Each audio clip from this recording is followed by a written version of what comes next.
We'll call tonight's meeting to order for the public hearing regarding the Norfolk School Committee budget. Mission statement, as we start out by reading every meeting, is Norfolk Public Schools offers a safe, joyful, and challenging learning environment that meets the needs of our diverse students. Through school, family, and community partnerships, we provide an education that inspires lifelong learners, cultivates caring and productive citizens of our ever-changing world. Roll call, please. Sarah Ward, Jennifer Nguyen, Medora Champagne, Thomas Doyle. Ingrid O'Leary, Victoria Soldano. Barry Nectel. All right. So, budget portion is just the budget portion. So I guess we're ready for the presentation. Great. Any of us need to move? Are we all set where we are? I think Ingrid's going to speak from the lectern. do you need me to use the mic? All right, so welcome to the public hearing on the Norfolk Public Schools 2023 school budget. We're going to start tonight with a brief presentation of our budget request. By the end of the presentation, you should have a good sense of our staffing and expense needs, as well as a pretty good picture of how education spending in Norfolk compares to other like communities. At the end of the meeting, I'll turn the mic back to Thomas Doyle, who is our chair, and who will invite anybody who wishes to share public comment or has questions to come to the mic.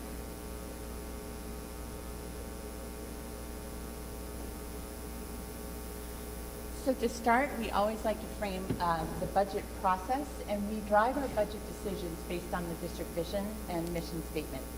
All of our budget decisions, whenever we have to make reductions or when we're looking to add positions or staffing, are centered around the positions and expenses that will have the greatest impact on student achievement and help our students to be successful in their elementary educational career. So that is the driving force of our budget process, our planning, and our decision making. The presentation tonight is going to be divided into several sections. I'm going to start by talking a little bit about the budget history in Norfolk. I think it's really important for the public to understand that you can't really look at a budget plan just as a single fiscal year. The budget history really tells the story of how we got to where we are and why our needs look the way they do tonight. We'll also talk a little bit about the COVID-19 impact on student learning and some of the positions and things that we've requested in the budget to support post-pandemic recovery. We'll talk about per pupil spending comparisons, so how education spending in Norfolk compares to other communities and to the state. And then I'll turn it over to our business consultant, Barry Nectel, who will walk through the budget request and the primary budget drivers. We will talk about enrollment and class size projections, and then some efforts the district's made to mitigate the cost of the budget to the town and to produce cost savings. I also have Victoria Soldano, our curriculum director, here tonight, who will talk about the budget impact on curriculum.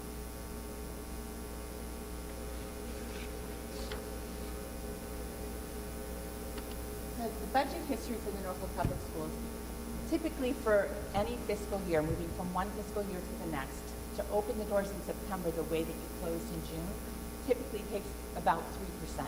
And that 3% really reflects the cost of contractual obligations, cost of living increases for our union and non-union staff, escalation in contracts that we have for transportation service providers, tuitions, things like that. So it typically takes 3% just to open the doors in September the way you closed in June.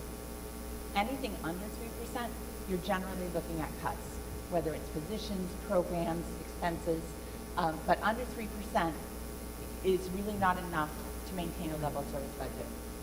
It's important to know that between the years of 2008 and 2013, the Norfolk Public Schools faced pretty dramatic budget cuts.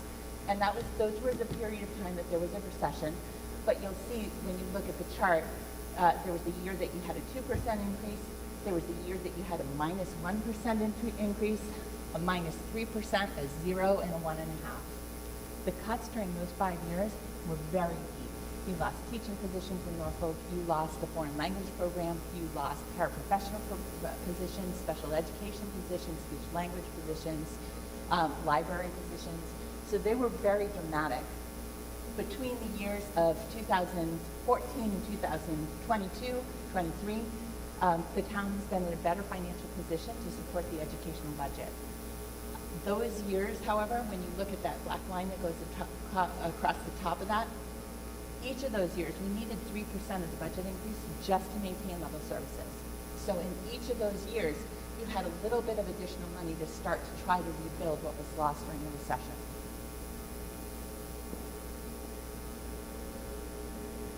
When you look overall at the budget history, the average increase of all of those years over the last 15, of all of those individual fiscal budgets over the last 15 years was a 2.79%. So we are barely at level services when you look at the budget history cumulatively. COVID-19 obviously was a really difficult time for the last couple of years. During the 2021 school year budget, across the state, revenue projections were very uncertain. We weren't sure what the impact of the pandemic was going to be on state and local revenues, and the town of Norfolk took a conservative approach to budgeting. And in order to they didn't want to use stabilization money because we didn't know what was coming next. During that year, we were asked to reduce the school budget by 1.8%. Our original ask was at 4.4. We ended up with a 2.6, and that was about $231,000 of cuts. We were able to absorb those reductions for the single school year, mostly because of how we were structured. Because we were in a pandemic and we had a hybrid learning platform, we only had half of our students in the school at a time. We were not able to move students from class to class, so students weren't visiting the library.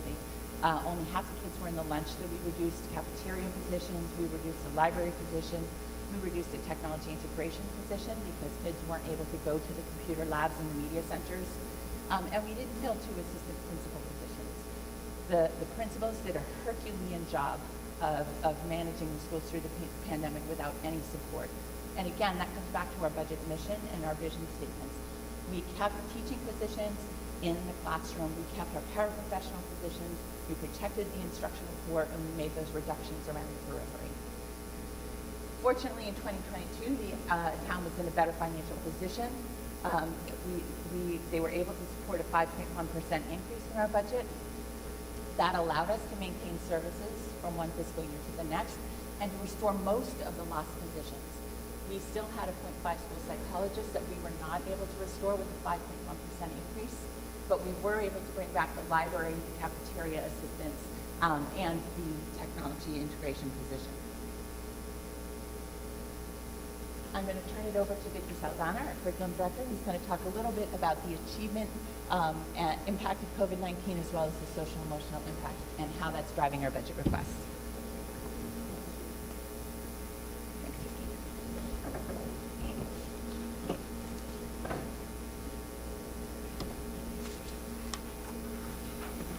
Hello, my name is Victoria Saldana. I have the privilege of being the Director of Curriculum Assessment and Instruction for the Norfolk Public Schools. And today I'm going to talk to you first thing about the pandemic impact and cost of recovery. So it comes as no surprise that the COVID-19 pandemic had a negative effect on our students' mental health and academics. Data from studies and our own experiences as educators and parents show that our youth are exhibiting higher rates of anxiety and depression than ever before. Even though Norfolk continues to outperform the state on MCAS, we do see impact that school closures had on our students' academic performance, most significantly in the area of mathematics. As the data from the national study that assessed 4.4 million students in grades 3 through 8 shows, math achievement of students was 5 to 10 percentage points lower compared to the past year. This data was conducted by the Northwest Evaluation Association between the months when school closed in March and June. That has shown the impact that school closures had in mathematics. But since then, district data and our state data has continued to affirm those findings as well.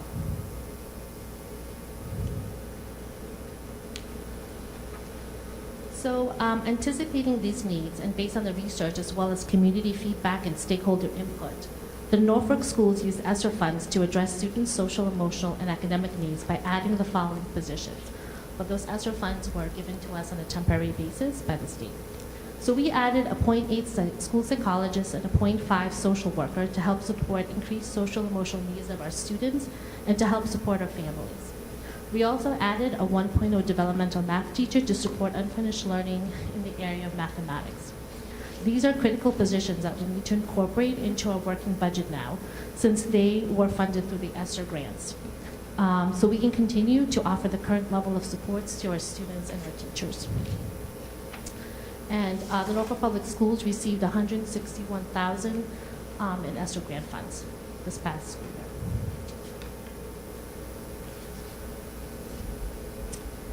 So social emotional learning in our classrooms is a really big focus for our schools.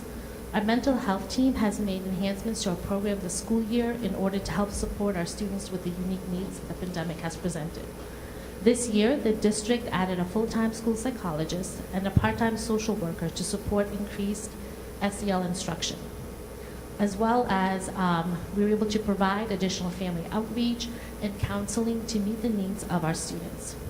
Additional time and effort has been dedicated to build community, supporting students with building interpersonal skills, and with returning to school after hybrid learning and school closures.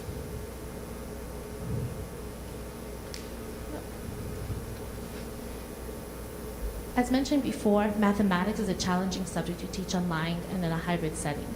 Even though our teachers integrated technology on a very high level, but the lack of opportunities with hands-on practices has made it more challenging for students to retain and in some cases master certain skills.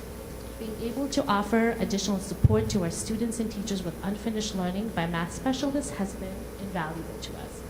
And the picture shows one of our math specialists that has been funded the grant, working in small groups with our students, their second graders, that are developing their number sense skills. So I said these are really imperative positions for us to continue to offer. So Dr. Lardy will present now on people for cost comparison.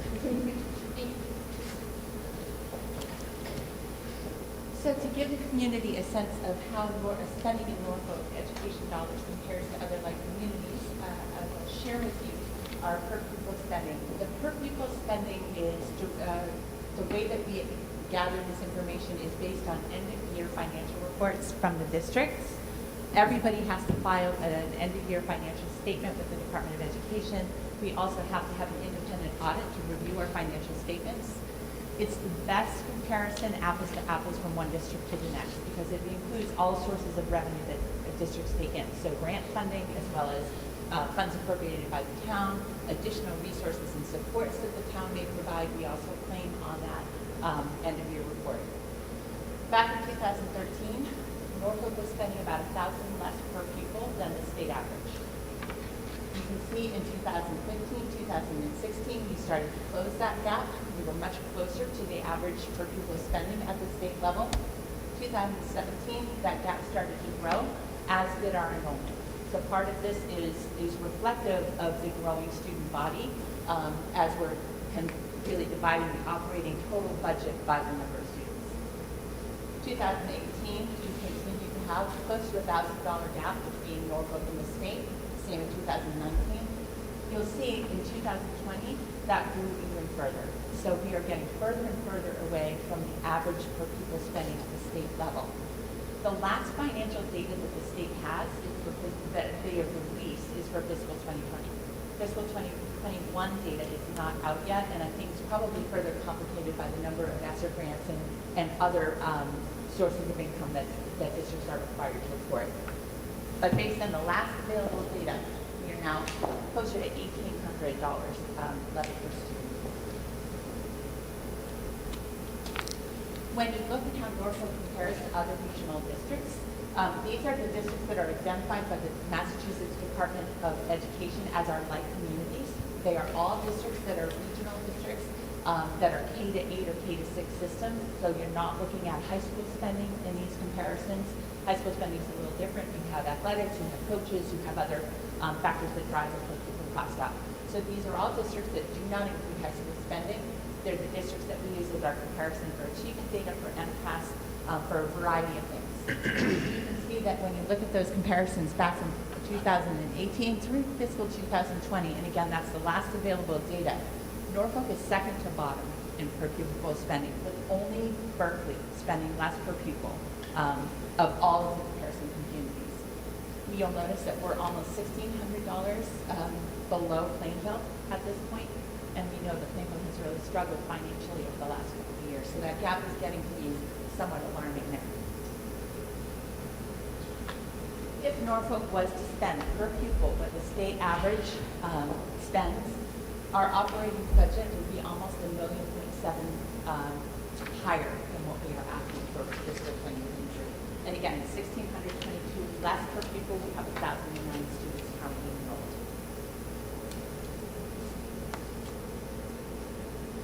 It is absolutely critical that the town continues to support and fund education at appropriate levels. In Norfolk, we have students that attend 2 local charter schools. There's the Benjamin Franklin Charter School in Franklin and the Foxborough Regional Charter School in Foxborough. Each of those 2 charter schools provide services for students K-6, like Norfolk does. It's a free option for parents. If parents choose to send their child to the charter school, the money that the town receives with state aid follows the child. So for every child that chooses to go to the charter school, the town of Norfolk loses about $15,000 in state revenue. When you think about the cost of a teacher, the average teacher coming into the district being close to $60,000, for every 4 kids that leave, we lose a teacher. It has a profound impact. So we have to really make sure that we are maintaining programs that are highly competitive because it's the right thing to do for the children in Norfolk, but also because there's a financial impact to the town and to the district if we don't. I'm going to turn it over to Barry, who's going to walk through the 2023 budget drivers.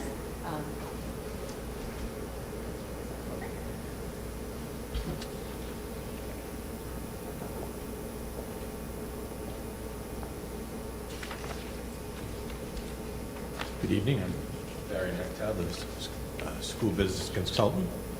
I'm going to walk you through the numbers part of the budget. The school committee budget subcommittee has been working hard coming up with a budget that is fiscally conservative, as well as allowing the district to continue to provide educational programs to meet the needs of all of our students. The 2023 budget request is for $14,462,000. It's a $711,000 increase over the fiscal 22 budget, or a 5.17% increase. The highlights of the request that I'll walk through momentarily are that the budget maintains level services. It meets our contractual obligations. Thanks. Sorry about that. Maintains our critical grant-funded positions and addresses all the pandemic related student needs. It increases necessary special education staffing to accommodate growth in our global development delay autism program. It allows us to hire an additional 0.5 ELL teacher needed to provide our mandated language instructions to the growing population of English language learners. Manage the cost increases in our cleaning, custodial, and other paper supplies, and it partially restores a clerical position. So I'm going to discuss the budget increase in 3 parts. The first part is our contractual obligation. So it's the primarily salary contractual obligations. A big part of the contractual obligations are meeting the steps, lanes, and COLAs for our teachers and instructional staff. And then that's approximately $366,000. All the other staff contractual obligations, so that's for food service, clerical, and everyone else, is about $108,000. And then this year we have 2 teacher retirements that actually allows us to save about $71,000. So the total amount needed for our contractual obligations is about $403,000, or 2.93% budget increase. So that's 2.93% of the 5.17%.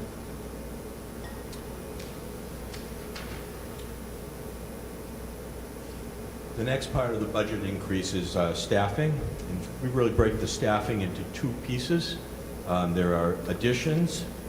So there are about $202,000 of additions.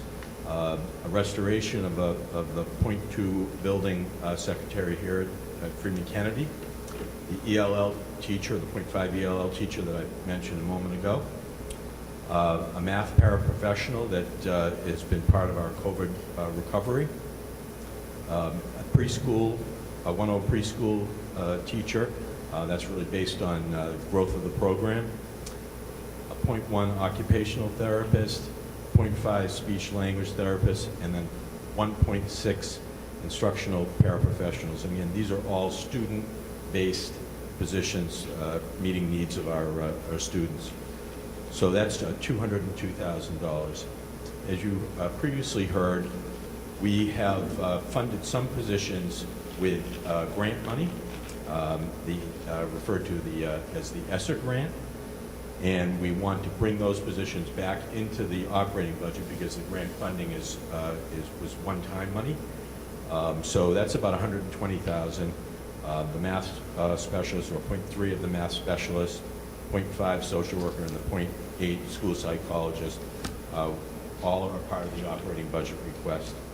So the total of all the staffing changes is $323,000, or another 2.35% budget increase. Again, that's part of the 5.17% increase. And then the last part of the budget increase, in this case, is actually a decrease, which is all those supplies and services that aren't in the staffing section. Really, the highlights of this page are really some savings that we're getting in our special education, instructional services, and tuitions. And then a couple of increases, one for facilities, as I mentioned previously. All of our costs to maintain our buildings and supplies and things are all rising fairly rapidly.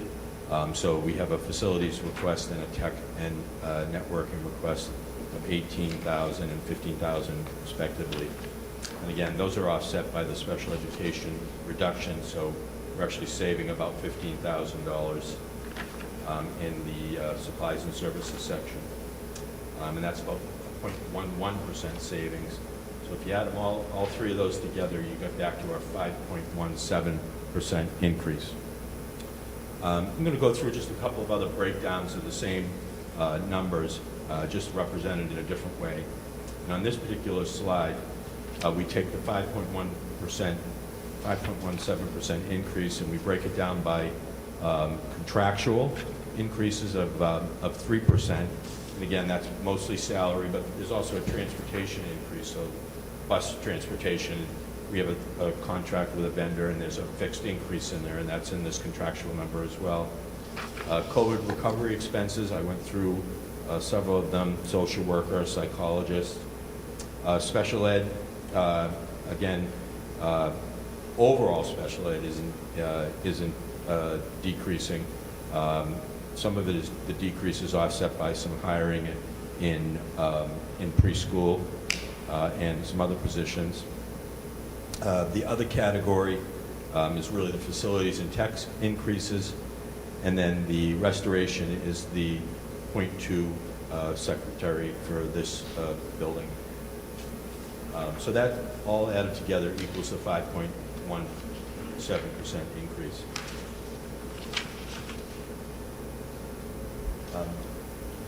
This slide is a representation of the entire budget. So it would be the existing budget plus the increase. And on this particular slide, what stands out is that 88.2% of our budget, so that's the overall budget, is salaries. So that's a big percentage of the budget. Of that 88, 70 is professional salaries for teachers and administrators. Another larger portion of that is for salaries for things like food service, facilities, maintenance, and technology. There's also 7.8% for services. Most of that is a transportation contract I mentioned. and then a couple of other smaller items. What also stands out on this page is our small percent for out-of-district tuitions, and that's 0.8%, which is remarkably low compared to our neighboring districts, which really speaks very highly of how the district does well for the students by trying to keep them in district. And then my last slide is something I've worked with in the past that really tells a big part of our story. And if you add together salaries, transportation, tuition, and utilities, and I kind of think of those as the fixed cost, that's 94% of the budget. So it leaves 5.92% of the budget for discretionary spending for things like curriculum materials, textbooks, general classroom supplies, paper, and other expenses. Not a whole lot of funds left over after you get through your fixed expenses. So that's my section of the presentation. I'm going to turn it back to Dr. Lardy, and she's going to go through some enrollment and the class size.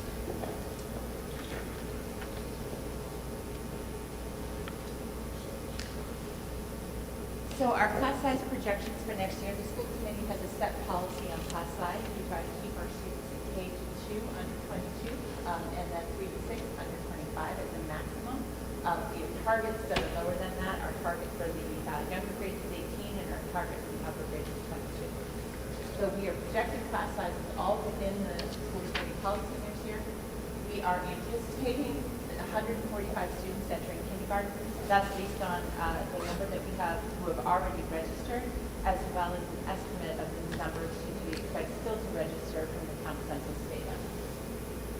We will be down the first grade class. Last year we had 8 first grades. We will only need 7 next year because we have fewer students in kindergarten rolling up. So we will be down a class in first grade with an average class size of 21. We will need to add an 8th session to the second grade.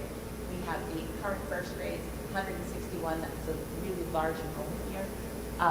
So we will need 8 second grades next year with an average class size of 20.1. Third grade will maintain at 6. We're anticipating 126. This is all based on current enrollment with an average class size of 21. Grade 4, we will be adding a session. We have 133 students in that grade. We'll have an average class size of 19. Grade 5, we will be down a position, 129 students, average class size of 21.5. And grade 6, we will be maintaining 7 sessions. We have 136 students in that grade with class size of 19.4. The net is that we have no increase in classroom teacher counts, although we are moving some positions from one grade to the next in order to accommodate blips in enrollment. Again, class size comparisons, when you look at the same districts that Nessie identifies as the comparison districts, you can see that class sizes in Norfolk are within the school committee policy limits, that they're at the upper end of those limits when you look at other comparison meetings. Again, the data is based, this is not reported on the state, so we actually have to call each district to get their average class size, and they report it based on their current data. So Norfolk is in the bottom quartile or in the upper quartile for class size with an average class size this year of 19 students as compared to some of our other partners that have class sizes of 15, 17, 18 in the youngest grade levels.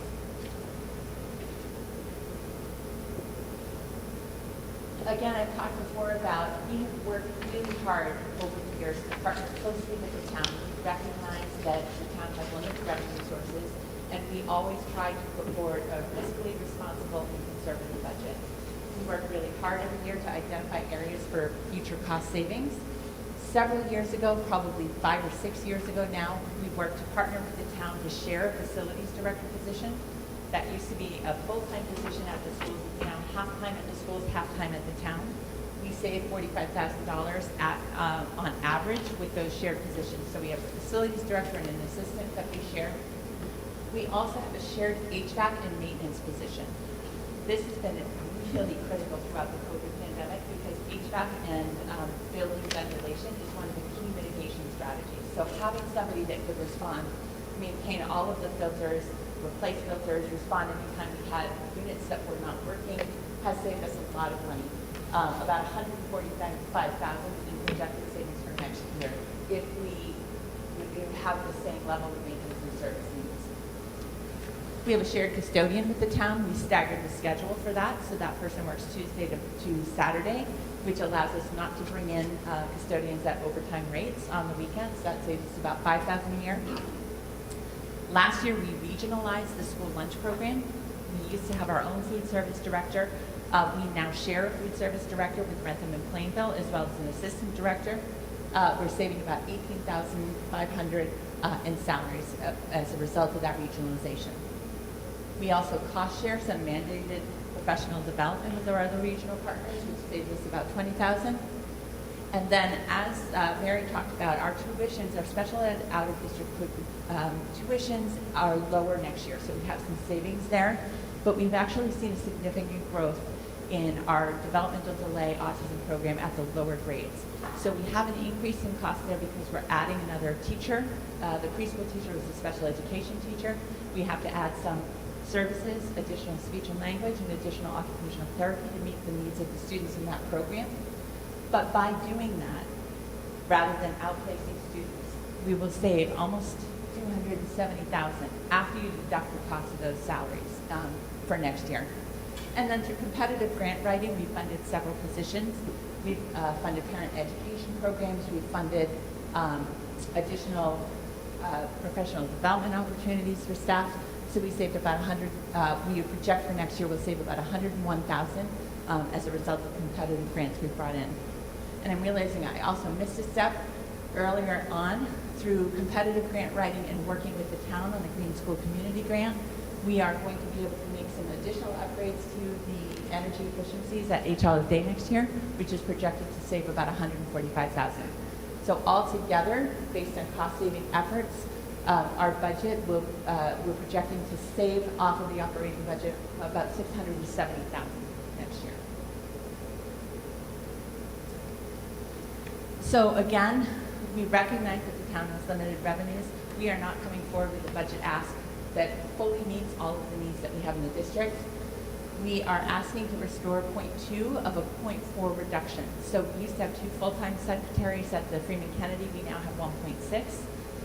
It's really tough with a school the size of Freeman Kennedy with almost 500 students for the central office or for the front office to operate with that reduced staff. We are only asking for 0.2 restoration, which is 1 day a week of that position at this time, and the other 0.2 will wait to bring forward in a future year. We also have growing caseloads for all of our special education staff, and we're really in need of an additional 0.6 special education staff member to support testing and evaluation for students who are going through the evaluation process. In the past, we've had a special education building substitute who would cover for teachers when they were at IEP meetings or if a teacher was absent. We have had to reallocate that position to a paraprofessional position based on student needs. So we are not asking to restore that at this time. That'll be a future item. Again, based on the disparity and the impact that we've seen of COVID-19 on students' math learning, we really wanted to add a full-time paraprofessional to support math instruction in the classroom and support students that need extra teaching and reinforcement in mastering skills. We are only asking for a 0.5 position for next year, and the other 0.5 is remaining. We also have a critical need for additional district IT support. We have 2 break-fix staff members of our technology team that support over 1,000 users. It is way below the industry standard. Generally, when you look at industry standard, you're looking at 1 break-fix person for every 250 users. We have about half the staff that we need, and we maintain a robust technology environment.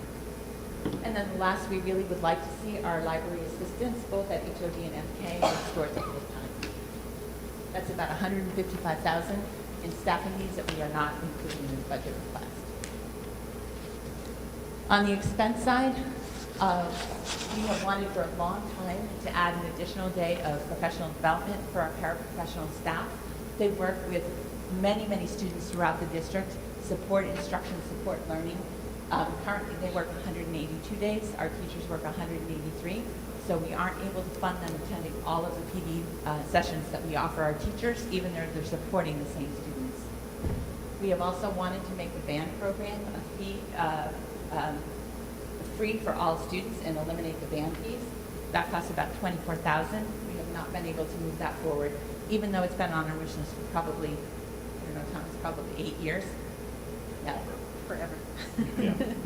And the last is we would like to restore funding. We had to, in 2021, based on the reductions, we had to cut our new curriculum adoption line in half. We are going to be heading into a new curriculum review for math and for English language arts.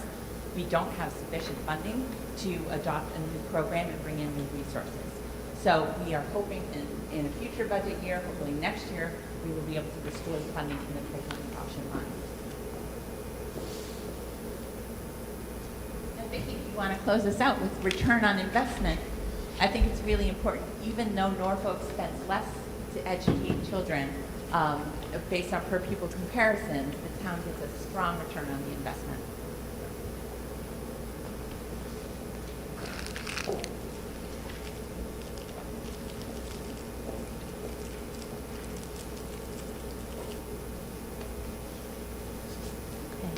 So Norfolk Public Schools demonstrates high standards and achievement for students. And that is really due to our incredibly dedicated staff and administration team that continues to go above and beyond to ensure that our students receive a rich education. Based on data from 2020, Norfolk continues to perform in the top 18% of the state. We have strong research-based programs for social emotional learning at all grade levels, and have had historically lower than average rates of student discipline and bullying incidents as comparable to communities like us. If anybody had an opportunity to see any of our performances in chorus or band, knows that we offer outstanding arts education overall, and that's thanks to our amazing specialist team who continue to provide really rich programming in music, visual arts, chorus, and as well as our award-winning band program. Norfolk students have physical education twice a week with monthly classes dedicated to health education. And the majority of our teachers in Norfolk hold advanced degrees and have more than 10 years of teaching experience, which is pretty unique for a district to be able to claim. We also have very low turnover for teaching staff. So, and lastly, we really pride ourselves that we're able to offer a clean, safe, and well-maintained school facilities for our students to come on a daily basis. Just wanted to quickly go over just our MCAS results. So, as you can see, our district continues to outperform the state in the area of student achievement within English language arts. The data shows that our students in grades 3 to 6 performed just as strongly in English language arts in 2019 as they did in 2021, which is very encouraging given the uninterrupted learning that we all faced during the 2021 school year, and again, it's a testament to our teachers.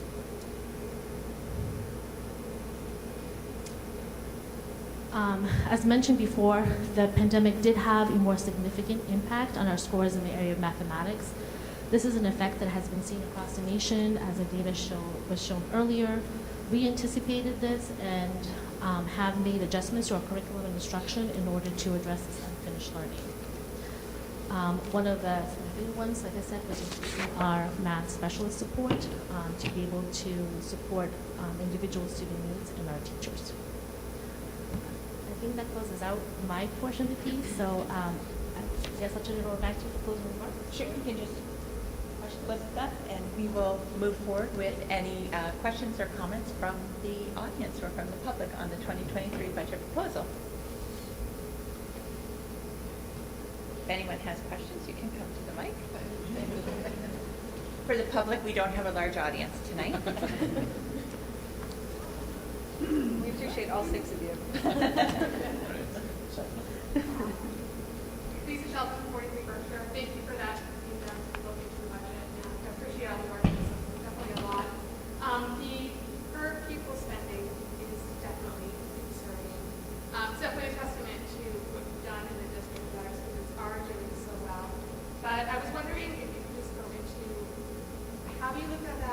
school. Are you feeling that more Freeman or more HPD as compared to other schools? And then also special education. And then where do you really feel that? Like where is the biggest impact when looking at our peers' towns? Yeah, sure. Right there. Can you hear me on Halo if I respond from here? Okay. All right. So you better keep getting up. Thanks, Lisa, for the question. So per pupil spending is reported as a percentage of, they look at the total operating budget and all of the revenue that comes in, and it's divided by the number of students in the district. So it doesn't divide by school, it's just the average spending based on your total enrollment. I think our schools are equally funded and equally supported. We have comparable class sizes and resources at each building. We have made some adjustments, and we are seeing a greater need at Freeman Kennedy right now for the additional math support. The impact of the COVID pandemic on math learning was most pronounced in the upper grades, which is not surprising. The math is much more complex as you progress through the district and through the ages. So some of our pending needs that we're looking at in the budget are focused on supporting students in the upper grades with mathematics. The social worker is district-wide. The other area of need, as we've talked about in the budget, is in special education funding.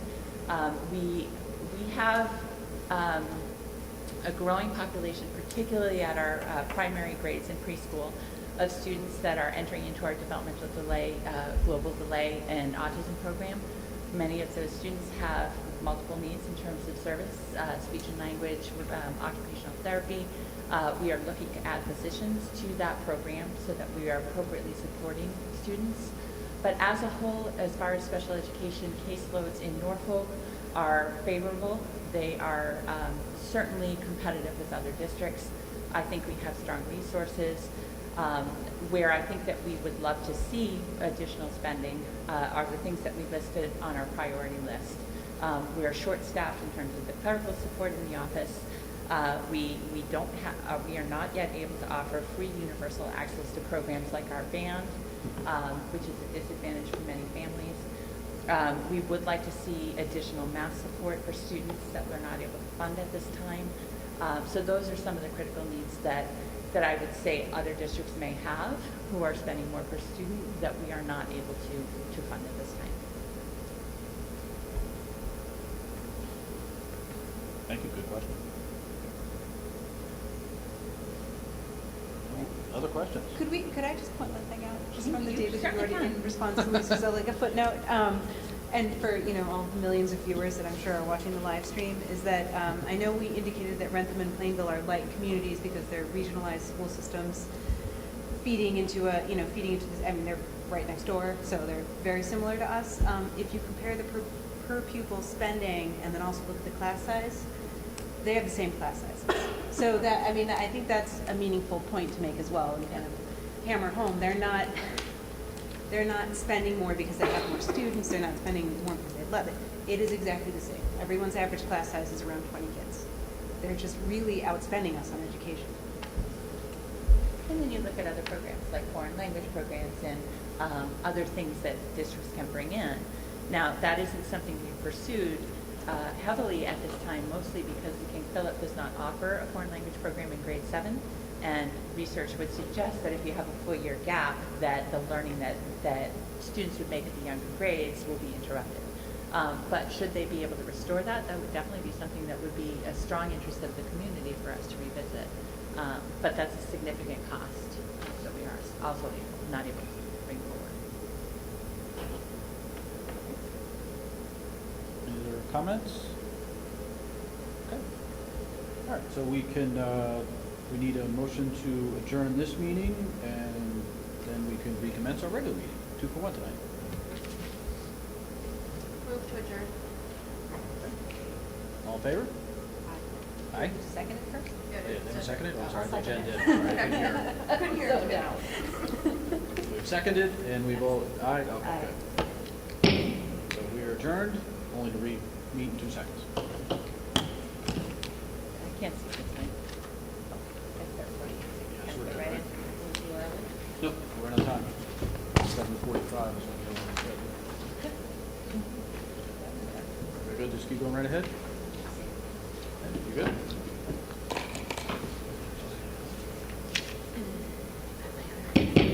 Okay. We will now call to order the regularly scheduled meeting for tonight, March 2nd, time 7:48 p.m.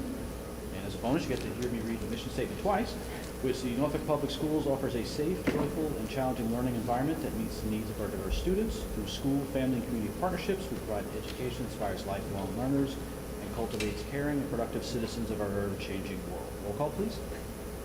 Sarah Moore. Jennifer Wynn. Medora Champagne. Thomas Doyle. Rita Lardner. Victoria Saldana. Mary Necto. Public comment, I'm going to take a guess that given what we've had, we're not going to have any additional public comment, so moving on, we don't have anything for correspondence. So my portion that I have right now, just an update and regarding MSBA as well as proposed plan of action for there, and then you'll see later on there's a vote on this as well, but just for everyone else's benefit, so we had applied to the MSBA for the possibility of them helping out on contributing to the expansion that this school desperately needs. Unfortunately, they turned us down, and it's understandable, very disappointing, but understandable. There's a significant need across the state for any number of buildings that require replacement, repairs, and we've sort of fallen to the bottom of the list, unfortunately. We've had good luck with them twice, very strong partnership. They're a fantastic organization. However, there's just some folks that are ahead of us in the line, and they're going to be given a priority for any sort of funding. So at this point, what we want to do, or what our recommendation would be, and we'd have to vote on this later, would be we're recommending that we move forward with a warrant article that we present requesting funding for a feasibility study of what the funding for the expansion would be. We had a number from 2 to 3 years ago, I believe it was. Candidly, that number is going to be higher. So we've got to figure out what this is going to be. We've got to figure out the full cost estimate as it stands now in today's dollars. ADA requirements for Freeman, if we're going to have to upgrade anything from what we currently have here to meet current ADA requirements that have changed over the years. And then basically just move forward independently with the construction if we're unable to get a further MSBA application accepted. So we'll try again with MSBA. Just in all candor, it's not very likely. I don't think it's going to happen. So I don't think you can sugarcoat that or say that any other way. So we certainly can't afford to delay because these kids are coming, and we've got to do something. So it's certainly not going to leave us with the easiest of decisions, but we'll figure it out somehow. But that's kind of where things go. I don't know if you want to add anything to that? Sure. Yep. So again, as Thomas said, we were declined for the last cycle of applications to the MSBA core building program process. We can reapply. The new window of applications is open through April 29th. But as Thomas said, once you're accepted into MSBA, the first requirement that they have is a feasibility study. The process takes multiple years. From the time that your application is approved to the time that you complete a project can be 4 to 5 years. We already have severe overcrowding at the H. Olive Day School. Every single classroom space is being utilized. We converted the teacher's coffee room to a classroom. We converted our server room. We enclosed the server and made that into an instructional space for students. This year, we lost the computer lab media center, and that is now our technology integration teacher is housed on the H. Olive Day stage. Next year, we have to expand the program, and we will also probably lose the music room. We have nowhere else, and we do have continuing growth in enrollment.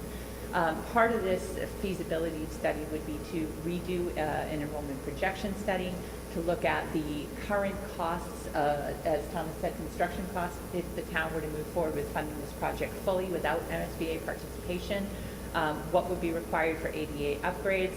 Also, we have to look at stormwater. We would have to look at the cost of tying into existing heating, electric HVAC systems. So this would give the town the full portrait of what the cost will be to move forward, and would also allow them, should we not be accepted in the next MSBA cycle, to then move forward next spring, looking for funding for schematic design and the initial construction work. As Thomas said, I think we can go forward with applying to the MSBA again while we're doing this process simultaneously. Our hope would be that if we bid the feasibility study out, that we could hire a firm that also works with MSBA, and that many components of the feasibility study would then be accepted by MSBA. We may have to repeat some parts of that, but as Tom said, the likelihood of us getting funding from MSBA at this point is probably low. They are certainly prioritizing districts that have aging HVAC systems, that have significant health and safety risks for students. Unfortunately, many schools across the Commonwealth are in need of closure and full replacement, and those are definitely getting priority. So hopefully, and if we were invited into the project, it would generate significant cost savings for the town. The MSBA has funded past projects at about 51%. So it would save half of the cost of construction. So if we have to repeat small portions of the feasibility study, it would be well worth it. But if we aren't invited, the town would be positioned to continue to move forward with the project. So I would need a vote from the school committee to authorize the district to submit an article to the town to be considered at the spring town meeting.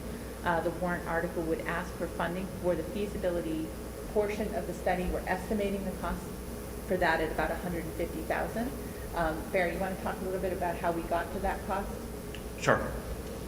So about a month ago, I analyzed a couple of years' worth of actual cost data that the MSBA has for projects, similar projects around the state. So I basically took the average of, I think it was 13 projects. I looked at the cost of the feasibility study portion of the project, and then I added a little bit of an inflationary factor and applied that amount to, on a square foot basis, to the square foot size of our addition here.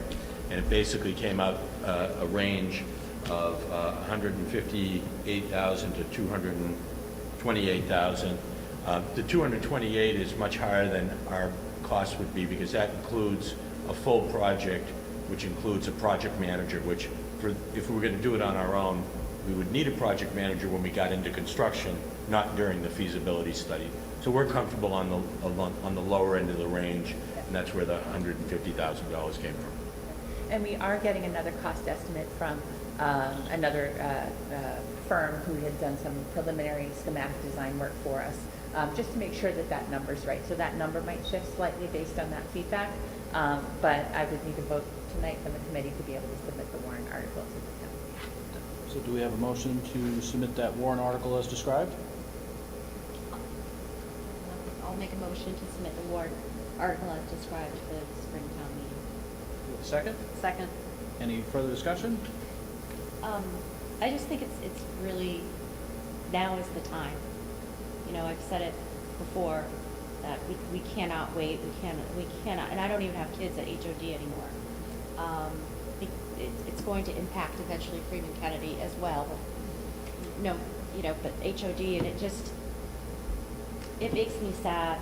It really makes me sad. I was telling my kids about it, and they're like, what do you know, and you don't know what you don't know, what you don't miss, and I think people are going to be really shocked this fall when they walk in and see how crowded HOD, and like, where's the music room? What do you mean the computer's on the stage? I think you're going to be really shocked.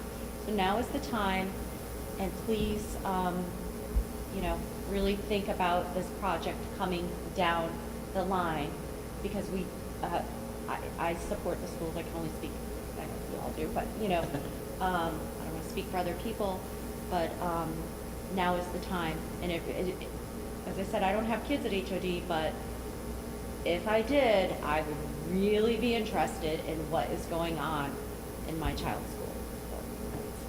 And I would also say, we did just have NESDEC do a preliminary enrollment projection study, and they are still projecting over the next 5 to 10 years another 200 to 250 students.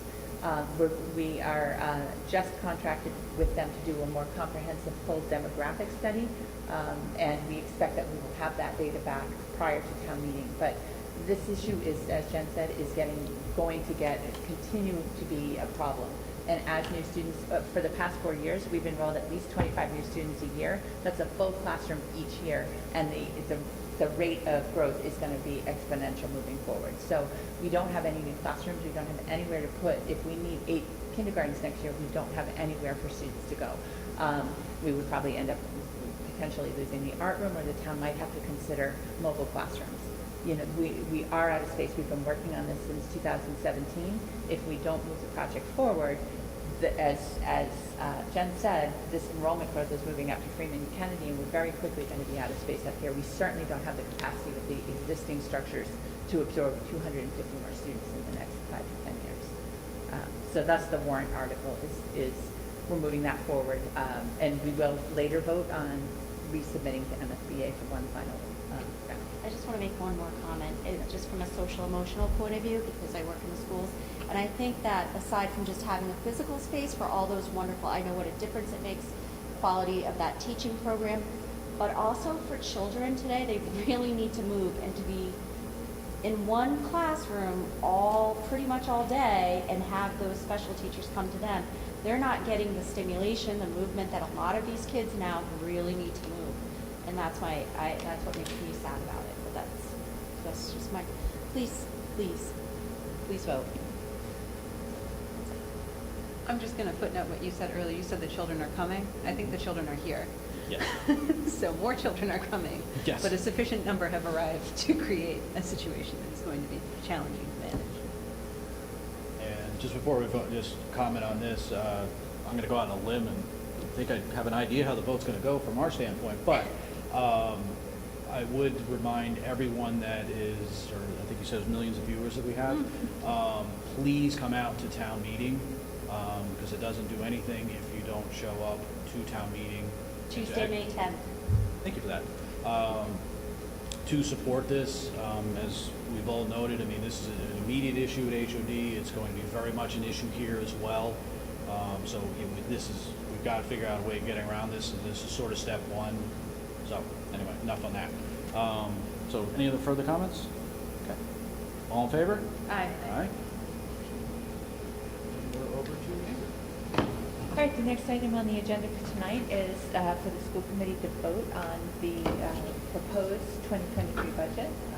We didn't have a lot of public input tonight, so I don't think there's significant additional things to consider. But I do think it's important that the committee know that yesterday morning we did receive a request from the town. At this point, the town does not have a balanced budget prepared going into town meeting. They are about $225,000 short of balancing the budget, and they have asked the Norfolk schools to look for $65,000 to $70,000 worth of reductions. At this point, the budget subcommittee will be meeting later tonight, and we will take another look through the budget to see if there's any additional areas that we can find savings. But I think it's critical to know $65,000 from the school budget. As you saw, how much of our budget is fixed costs. That's staffing, and that's a position. And I think it's going to be very hard for us to find those further reductions. So I would suggest that the committee vote to approve the budget as proposed. The budget subcommittee will certainly do our due diligence and work to try to see if there's any other areas that we can find potential savings in. We've always worked hard to partner with the town and to be fiscally responsible and to recognize limits that they have in terms of revenue. But I would recommend the committee vote to approve the budget as is. And I think that the $65,000 is a very hard target for us to meet, as we've already made some significant reductions. Our first budget proposal was at 5.4%. We've reduced. We moved the restoration of the clerical position out. We moved the 0.5 of the math paraprofessional out. We've already made some significant cuts. And I feel strongly that this is a lean budget. So that would be my recommendation. Okay. So do we have a motion to vote the fiscal year 23 budget request as presented? I move to vote the fiscal 23 budget as presented. Second? Second. Any further discussion? Yes. Can I go first? Sure. Your turn. So I alluded to this, I think, last time we all met in person. I feel very strongly that this is a lean budget as well. We are talking about cutting positions. We are not talking about, I never feel that there's any fluff in the educational budget that we put forward. I'm hard pressed. I had a hard time cutting back from the full-time math help that we had originally had in the first draft of the budget, but we understood that we were going to be making a large ask. These are tangible needs post-COVID. The fact that the ESSER grants have disappeared does not mean that the need for the positions they were funding have disappeared. These children are still recovering from we are all still recovering from the past 2 years. Anyone in the, 4 to 13-year-old age range is probably having an even harder time recovering from the past 2 years. And with respect to the math support that we're looking for, it is a metrics-driven, tangible loss of learning that has happened as a result of the pandemic, and it has to be fixed. At a baseline level, we are underspending annually compared to the districts we are compared to, who have the same number of students. And it is challenging to me to figure out how we can, cut any more out of this budget without sacrificing the quality of the education that we're going to be giving the district students. As a member of the school committee, as an elected member, all of our duty is to the districts and the students. We appreciate the people who come out and vote and want to engage in the process, but it is part of the position is that we are responsible for the district and the students that are learning within the district. Cutting more out of this budget would be skirting a dereliction of duty, in my opinion. I'm done.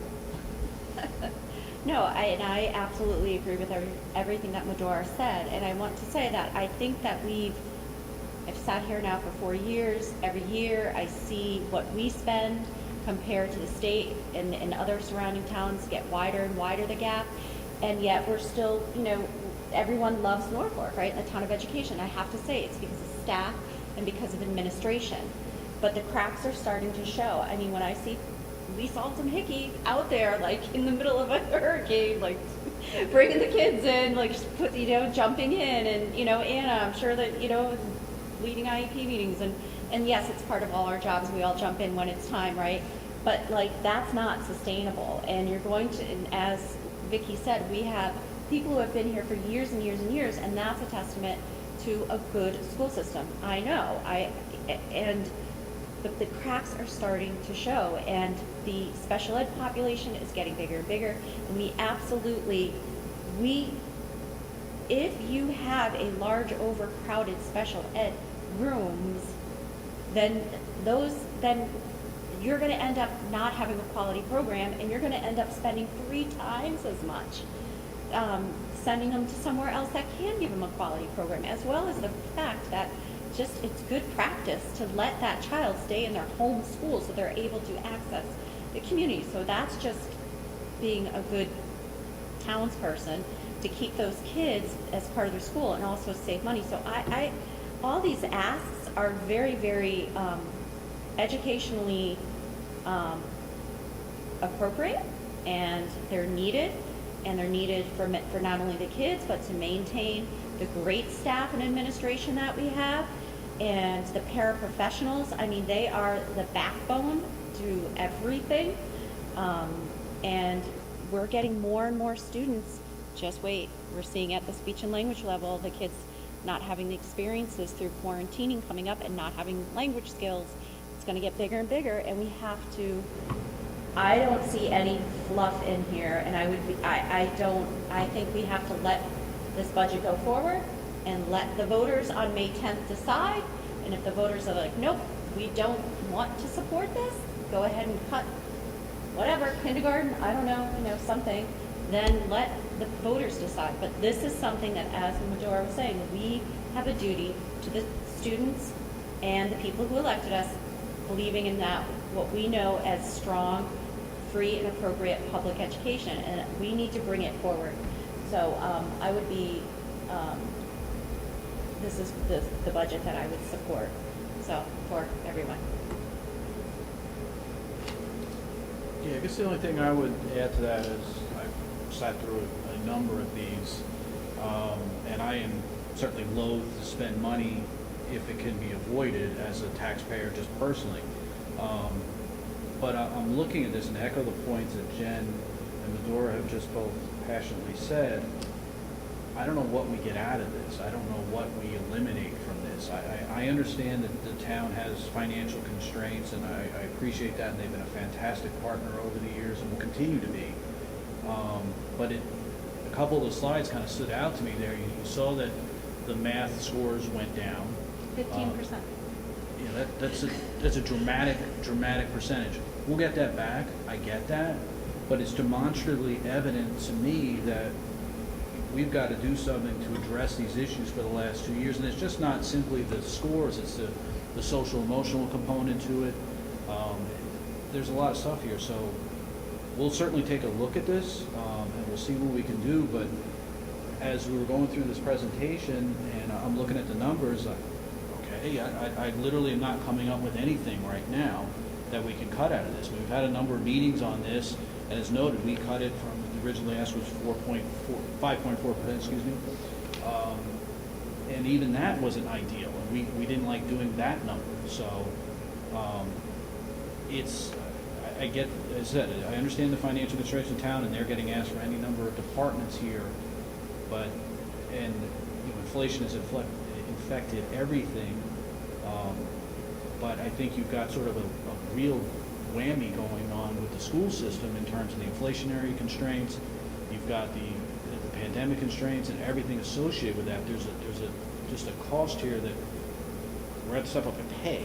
So we're going to have to figure out a way of doing that. So as I said, we'll take a look at it. We'll do what we can.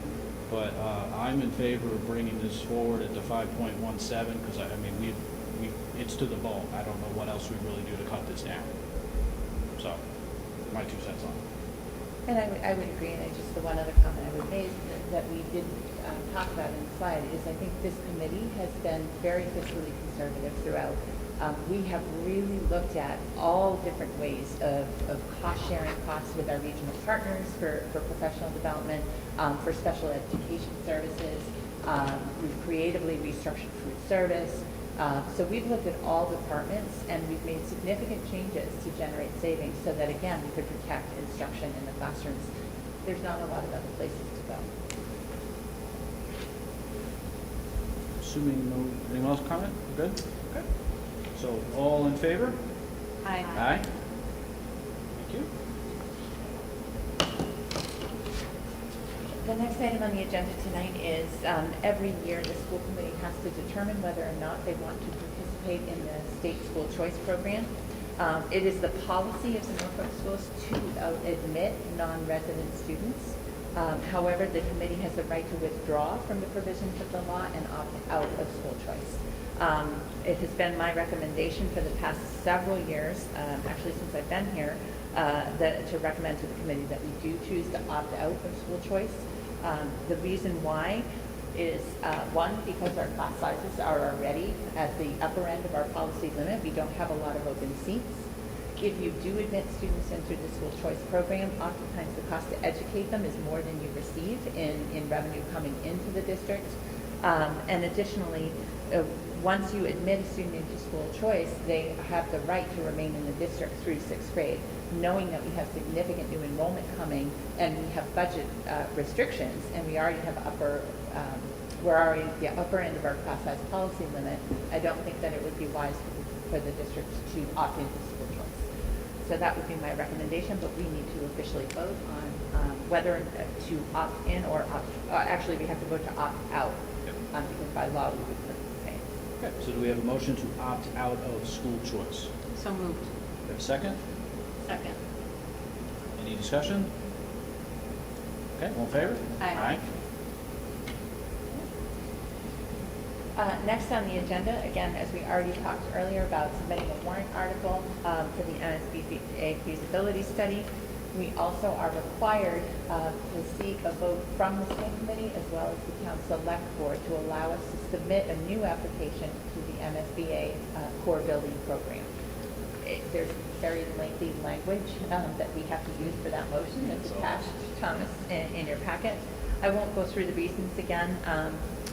In your packet is sort of an outline of the study that we did back in 2017, the reason why we have selected to move forward with the expansion project at Freeman Kennedy is because it will solve space issues at both buildings.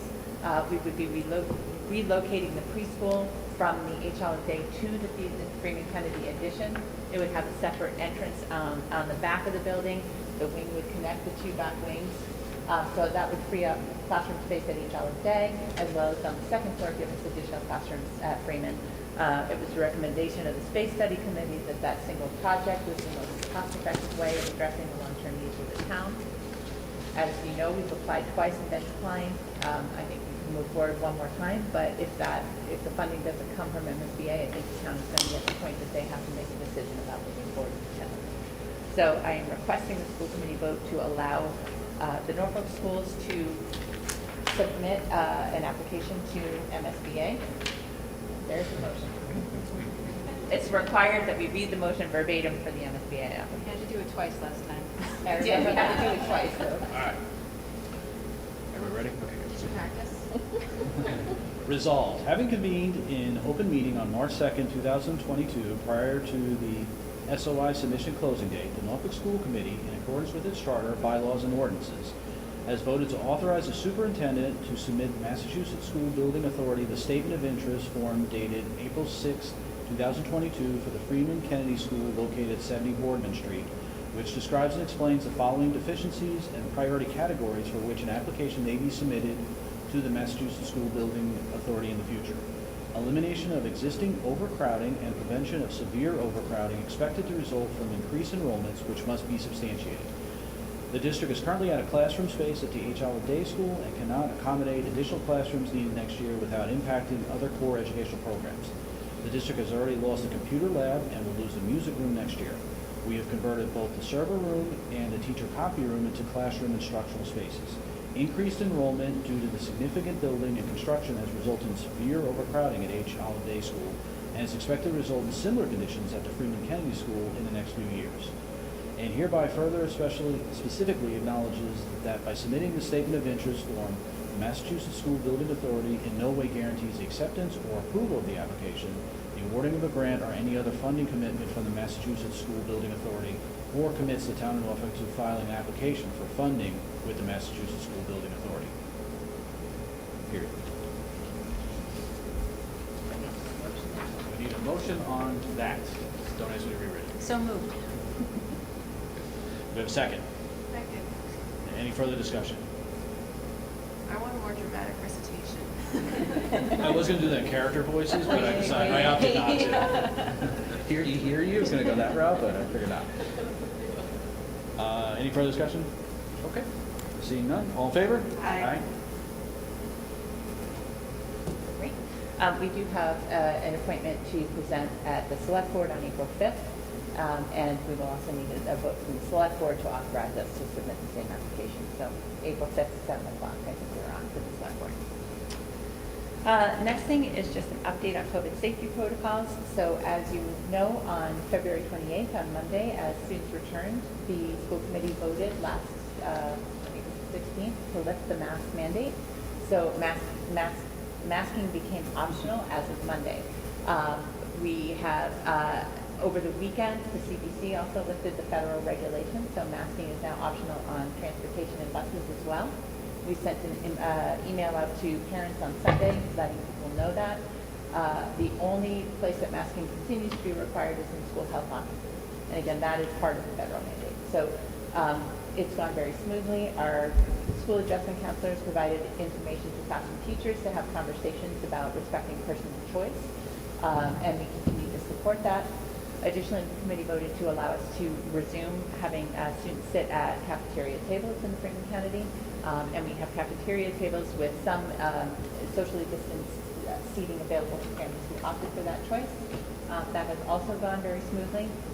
At this point, the only remaining protocols that we have in place, we continue to maintain the high-quality HVAC system, increase the amount of external air coming into the building. We still have HEPA filtration units and individual air purifying units in all instructional spaces. We still continue to encourage our students to wash their hands regularly. We are encouraging parents to keep students out if they have symptoms of COVID-19 and to remain home. We began this week with our student and staff optional rapid antigen testing at home. Student tests were sent home Tuesday. For right now, we have 270 students participating in that. and we have 150 that wouldn't be eligible because students that have had COVID-19 in the last 90 days are not eligible. So that's about 50% between students. It's about 50% of eligible students participating at this time. About the same proportion of staff members. Those tests, all, as I said, went home on Tuesday. We reported today to the state our new case counts. They are still holding. We did not see a spike at this point following the vacation. We reported 4 cases at each Olive Day and 5 new cases at Freeman Kennedy, and that was for a 2-week span. So the February vacation week and for up to Wednesday of this week. We are holding on eliminating distancing in classrooms, so we haven't got students seated back together at a table. We wanted to get them comfortable, get them used to not having the masks on. We wanted to track the post-vacation case rate, but hope to be able to reconsider distancing in classrooms as well as parent volunteer opportunities, who parents are interested in coming back to the building, and field trips and things like that. So we want to give it a couple of weeks to make sure that our case counts are stable, that our students are comfortable, and then I will be working with our school nurses and our district staff to reconsider parent volunteers as well as field trips and classroom protocols. Any questions from the committee?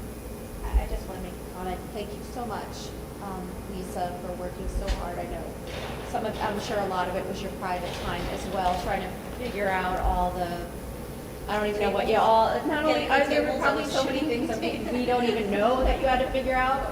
And I know how much you took time to read and, take phone calls and figure out all the metrics. And I know a lot of it was on your personal time.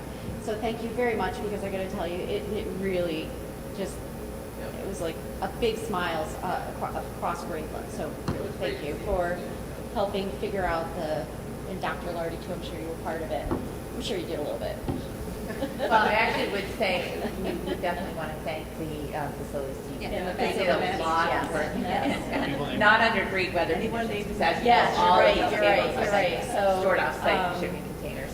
So, they and worked hard. for people at home, I'm talking about just bringing tables back to the Freeman Kennedy. So thank you. I know it wasn't easy. It was a big push, so thank you. It meant a lot. I think it relieved a lot, so thank you. That's all I have tonight. So moving on to committee reports. King Philip. Go, Sarah. I'm always surprised when I'm next after. It's written down here. It's got a name. So same thing at KP. We met on Monday. We'll meet again next Monday. Masks are now not needed on transportation. They still do need to board in the health offices, as Ingrid said. Dr. Moley has been holding town hall sessions virtually, as well as she has some coffee hours coming up that are in person to talk about registration and program of studies information, like information about college credit courses they're providing versus AP classes. You can decide which to do. I'm glad I do not have to make that decision.